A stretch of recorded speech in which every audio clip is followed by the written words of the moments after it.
Good morning! After ko nga matapos yung lagayan ng aming mga shoes and cleaning materials, cleaning tools, ito naman yung inasikaso ko, yung problema ko dito sa pintuan. Kasi nga, nakita ko sa liwanag na ang pangit, ang plain niya, wala siyang kadating-dating. Sabi nga nung isang kasama namin sa work, bakit do ganun parang kabao? So, kinailangan natin lagyan ng konting twist ito. Basta may naisip na akong ilalagay dito. Ang talagang pinakaayaw ko ay yung kinalabasan ng pintura dahil nga ang ginagamit ko lang naman ay brush at saka roller. Hindi ko talaga maa-achieve yung kagaya ng mga pinapagawa ko na duko finish tsaka yung mga nagpipintura dito sa bahay dahil nga ang ginagamit nila ay compressor. Kaya oras na makita ko nung kinabukasan, syempre maliwanag na yung outcome ng pintura.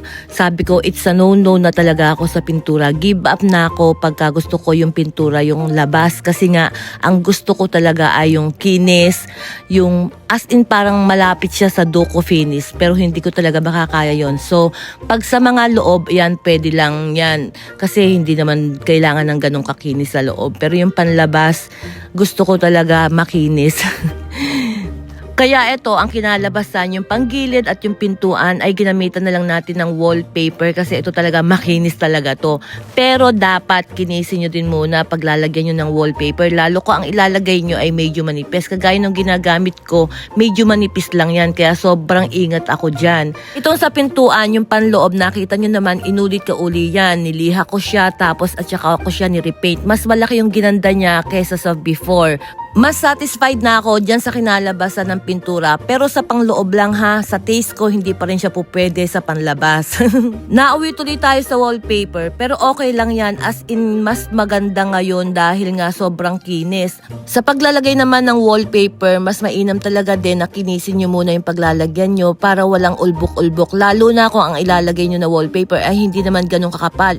Kagaya itong nilalagay ko, hindi siya ganun kakapal, sakto lang. Ginamitan ko pa yan ng paleta. Halos wala kang makikitang lukot-lukot dyan. 4 na pirasong pintuan lang yung nilagyan ko nung time na yan. Pero grabe yung inabot ko. Sobrang tagal. As in, akala nyo lang na mabilis yan kasi naka-fast forward yung aking video. Pero grabe, napakatagal kong nilagyan ng wallpaper yung 4 na yan. Dahil nga gusto ko yung wala siya mga bubbles, flat na flat. Tapos balanse dapat yung mga dulo. Although yung mga dulo naman na yan, mapupunta na yan sa loob, diba? Hindi na siya makikita. Gusto ko lang pagka inopen mo yung cabinet, wow, ang ganda naman nito.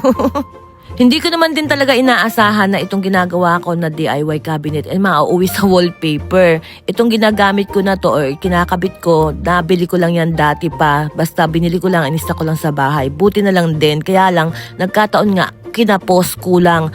Ang malalagyan lang natin ay itong 4 na malaki. Then nag-order ako para dun sa 4 na maliit pa na pintuan, kaso undeliver pa ay sa Wednesday. Kung meron na rin akong panlagay dun sa maliit na pintuan, alam nyo, kahit abutin ako ng hating gabi dyan na madaling araw, sigurado tatapusin ko yan. Naku, grabe, ganun ako kaatat. Habang nagkakabit po tayo ng wallpaper ay mag-shoutout po muna tayo. I-shoutout po natin si Maridin Saigo. Sabi po niya, pa-shoutout, always nanonood ng mga video mo. Salamat po, Ma'am Marilyn.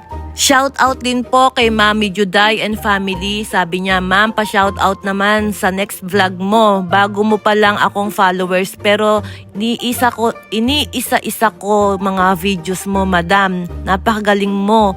Sana soon makagawa din ako ng ganyan. Sorry, kaya po ako natatawa kasi alam nyo, hirap na hirap akong magbasa ng mga letters. Naka-screenshot ito dun sa isang cellphone ko. Hirap na hirap po akong basahin yung mga letters. Pasensya na. And shout out din po sa pinsan ng aking asawa na si Ate Neri na anak ni Tata Noli. Salamat po sa panonood ng video. Ito na po yung kinabukasan. Nagpunta uli ako kay Ocampo. Bumili ako ng clover. Clover daw po yung tawag dyan, yung pan-design na nilalagay sa mga pinto, sa mga wall. Ang binili ko ay 8 lang yung haba kasi merong G's, may 12. Nung una nga din, ang bala kong bilhin dyan ay yung plain lang, pero pinakitaan ako ni kuya ng may design. Sabi ko, ay, parang okay naman din itong may design, kaya lang ang problema ko dyan ay yung pagkikinis kasi kikinisin ko pa yan isa-isa. Kaya kahit mahirapan ako sa pagkikinis, doon na tayo sa may design ng konti dahil ang problema nga natin ay walang ka-design-design yung ating pintuan. Shout out nga pala kay kuya na napaka-asikaso. Alam niyo pag pumupunta ako ng Ocampo, diyan na kagad ako dumidiretso sa lagayan nila ng mga kahoy. Tapos pag nakita ako ng mga staff diyan, inaasikaso na nila ako kagad, kilala na nila ako. Sabi nila, ma'am, wala bang vlog? Ito yung 4 na pintuan na nilagyan ko ng wallpaper kagabi. Talagang tinapos ko siya. Nilagyan namin ng takip kasi pag umuulan, medyo umaanggi dyan. Sayang naman yung ating ginawa. Tapos nilagyan ko pa talaga ng additional na takip. Grabe, ingat na ingat ako dyan sa pintuan na yan. Pinag-iisipan ko na dyan kung gaano kalayo sa mga gilid yung ilalagay ko na design. Yung kulay itim na yon, handle yan. Alam nyo ba, naka-order na ako sa online bago ko binili yung handle na yan. Kaso nga lang, hindi talaga na ako makapag-intay. Kaya bumili na ako sa Wilcon. Sa 26 pa kasi ang deliver nung handle na na-order ko. Pinapunasan ko nga pala muna kay Ronald isa-isa yung mga nabili ko na clover kasi grabe, napakadami na niyang alikabok. Ito yung gagamitin natin para makapag-kanto mesa tayo ng maayos. Nabili ko yan sa Inco, matagal na nung payatang 6.6 na sale nila. Ngayon ko pa lang siya magagamit at tingnan natin kung talagang sakto o accurate yung pagkaka-kanto mesa natin dito. Pero for sure accurate to.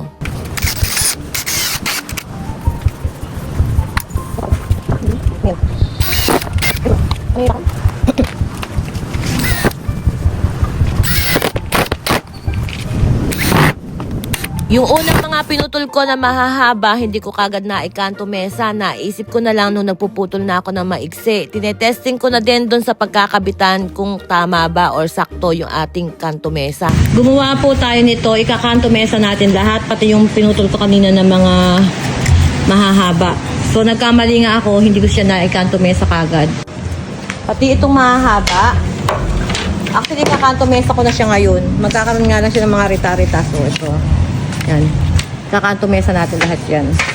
Nung naputol ko na lahat at naikanto mesa ko na yung ipanlalagay nating design sa pintuan, dito na tayo sa pinakamatagal na part. Grabe, napasubo yata talaga ako dito. Kasi biruin nyo, isa-isa lahat yan ay kikinisin ko. Tapos sana wala siyang design. May design pa yan na maliliit. Kaya sobrang busisi nitong ginagawa ko. Napakalaking tulong din itong nabili ko sa online, yung kinakabitan ng liha. May handle yan. Kaya kung bet nyo rin yan, ilalagay ko sa comment section yung link.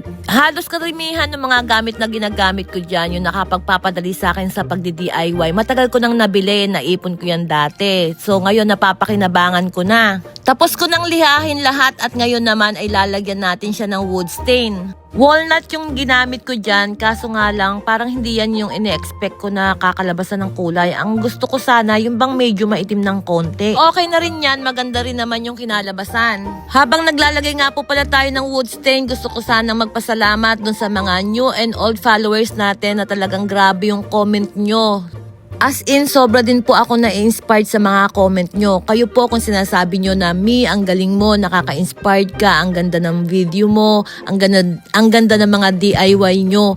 Ako din po, yung mga comment na gano'n, ang lalong nagpapa-inspired sa akin, lalong nagsasabi sa sarili ko na, galingan mo pa, ipakita mo pa sa kanila yung kaya mong gawin. Sobra din po talaga akong natutuwa. Sabi ko nga din po sa asawa ko, mas lalo ko pang ang gagalingan dahil dito sa mga comment na to.